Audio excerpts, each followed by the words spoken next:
भूल नहीं जाना रे। हाँ सोनू मेरी डार्लिंग, जाने मेरी जाने मन, बचपन का प्यार मेरा भूल नहीं जाना रे। जैसा मेरा प्यार है जान तुझे किया है, बचपन का प्यार। Hello friends, welcome back to my new blog. तो आप लोग कैसे हैं? आई होप आप लोग अच्छे होंगे। तो फ्रेंड्स, इन दोनों सोशल मीडिया पे एक गाना काफ़ी ज़्यादा वायरल हो रही है, तो मैं उसी गाना का बात कर रहा हूँ जिसका बादशाह खुद इस गाना का तारीफ़ कर रहा है, और भी बॉलीवुड स्टार इन गानों का कई ज़्यादा स्टार तारीफ़ कर रहे हैं। तो फ्रेंड्स, मैं इस गाने का तारीफ़ तो नहीं करूँगा, लेकिन हाँ, इस गाने को जो जिसने गाया मैं उसका स्केच ज़रूर करूँगा। तो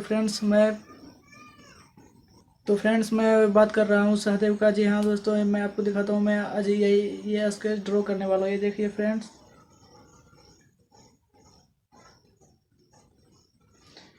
तो फ्रेंड्स, मैं इसी का स्केच करने वाला हूँ। चलिए देखते हैं फिर किस तरह से हो पाता है, और आप ये वीडियो लास्ट तक देखिए। Thank you friends. बचपन का प्यार मेरा भूल नहीं जाना रे। हाँ सोनू मेरी डार्लिंग, जाने मेरी जाने मन, बचपन का प्यार मेरा भूल नहीं जाना रे।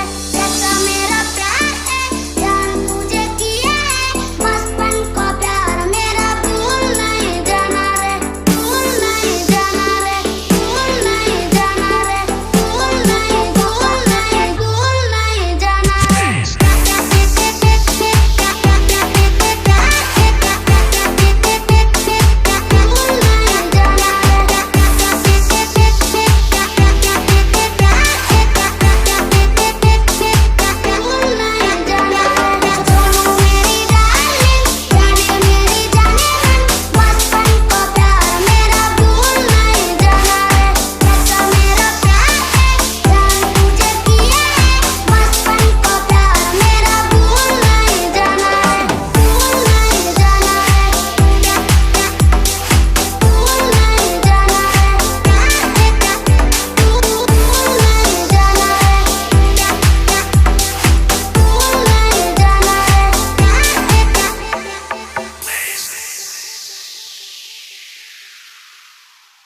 बचपन का प्यार मेरा भूल नहीं जाना रे। हाँ सोनू मेरी डार्लिंग, जाने मेरी जाने मन, बचपन का प्यार मेरा भूल नहीं जाना रे। जैसा मेरा प्यार है जान तुझे किया है, बचपन का प्यार मेरा भूल नहीं जाना रे। भूल नहीं जाना रे, भूल नहीं जाना रे, भूल नहीं जाना रे।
Thank you guys video last तक वॉच करने के लिए। और यह ड्राइंग आपको कैसा लगा या नीचे कमेंट बॉक्स में करके जरूर बताएं। और हमने इस वीडियो पर लगभग 1000 लाइक का टारगेट रखा है, तो यह हमको उम्मीद है आप लोग यह जरूर पूरा कर देंगे। और फ्रेंड्स आप लोग बड़ी कंजूस हो गए यार, कम से कम चैनल को सब्सक्राइब तो कर दिया करो यार। चैनल सब्सक्राइब करने में पैसा थोड़ी ना करता है, फिर भी यार आप लोग करते नहीं हो। प्लीज यार जाके सब्सक्राइब कर दो और बेल आइकन जरूर ऑन कर दो, ताकि जब भी हम वीडियो अपलोड करें आपके पास सबसे पहले इसका नोटिफिकेशन पहुंचे। तो धन्यवाद फ्रेंड, मिलते हैं अगले वीडियो में एक नई टॉपिक के साथ। जय हिंद दोस्तों।